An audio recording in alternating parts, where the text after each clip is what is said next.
Mind is the master power that molds and makes. And man is mind. And evermore he takes the tool of thought and shaping what he wills brings forth 1,000 joys or 1,000 ills. We think in secret and it comes to pass. Our environment is but our looking glass. Do you know James Allen wrote those words a little over 100 years ago? I began to study them close to 50 years ago. Every year they mean a little more to me. I want to talk to you here about the law of thinking. Thinking is a powerful force. It's been said that it's the most powerful force we're capable of. Do you know Archibald MacLeish, a Pulitzer Prize-winning playwright, had a character stand up in a play one time called The Secret of Freedom. And the character says, the only thing about a man that is a man is his mind. Everything else you'll find in a pig or a horse. Do you know, it sounds like a funny line, but it's true. Everything else you will find in a pig or a horse. You see, the mind, it's the most powerful force in the world. And thinking is a very, very powerful form of energy. Thought waves are cosmic waves that penetrate all time and space. Now, as we go into the laws of thinking, I want to refer to a few points from Raymond Halliwell. He said, to the average person, life is an enigma, a deep mystery, a complex and incomprehensible problem, or appears so. But it's very simple if one holds the key. You see, mystery is just another name for ignorance. All things are mysterious when they're not understood. But when we understand life, it no longer appears mysterious. Do you know, until I was 26, life was a real mystery to me. It was an incomprehensible problem. And, of course, I had many problems. But then I began to study, and I began to study this information. And, you know, it took me a while, but as I started to adopt the concepts and adapt my mind to them, my life started to change. My problems started to sort of disappear. I started to earn a lot more money. I was living in a healthy body, very rarely ever being ill. I noticed that I started to attract different people into my life, more interesting people. You see, the truth was, I was just becoming a more interesting person. A person's interesting because they're interested. And you see, as we start thinking powerful thoughts, everything starts to happen. Now let me share something that Raymond Halliwell said. He said, we're progressive beings, you and I, a creature of constant growth, before whom lies an illimitable ocean of progress to be navigated and conquered only by development and culture of our inherent powers. The progress of the individual is largely determined by what?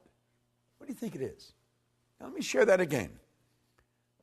The progress of the individual is largely determined by, it's a good question, isn't it?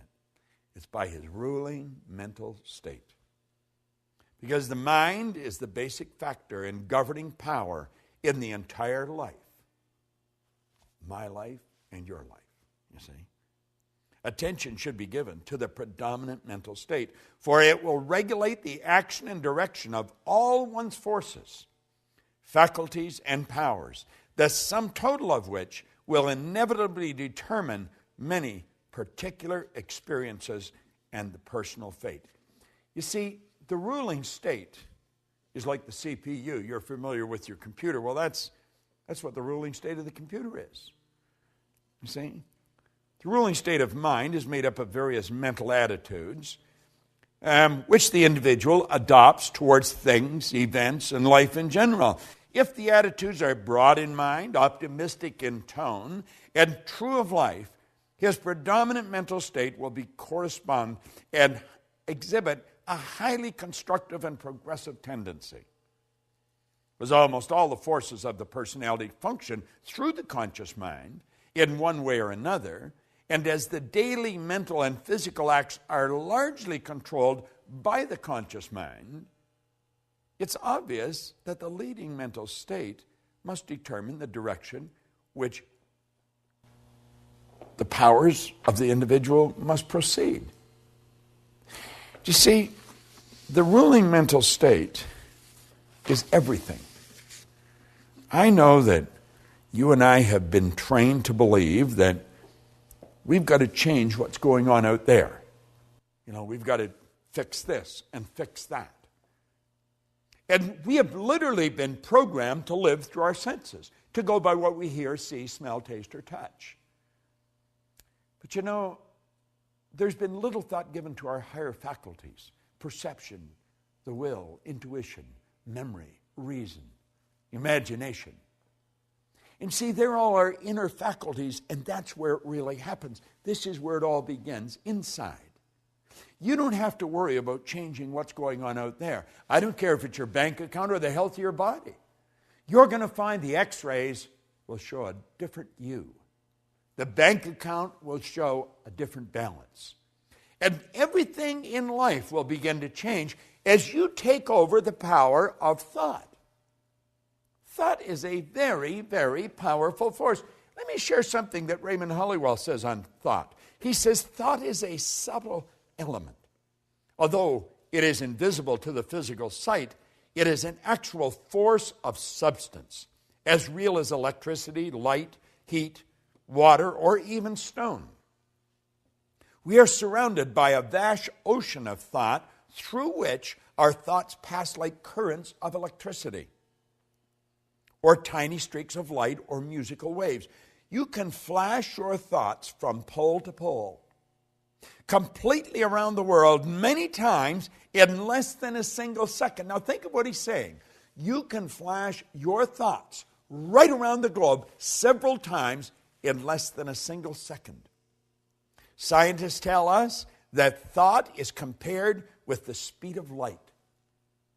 They tell us our thoughts travel at the rate of 186,000 miles per second. We have a hard time comprehending that. He goes on to point out that our thought travels 930,000 times faster than the sound of our voice. No other force or power in the universe yet known is as great or as quick. It is a proven fact scientifically that the mind is a battery force, the greatest of any known element. You see, the thinker is like the computer processor. When it's finely tuned, it really works fast. You can think, and what you think ultimately produces the results in your life. See, there's laws to thought. I'm going to tell you something that I've learned beyond a shadow of a doubt. The thoughts that you think and turn over to your emotional mind instantly, by law, control the vibratory rate of your body. Your body is a mass of magnetic energy. It truly is. If you put your body in front of an infrared television camera in a completely dark room, you just see it as a glistening, radiating, gleaming form. As a matter of fact, if you could hear it, it would be like a symphonic concert being played.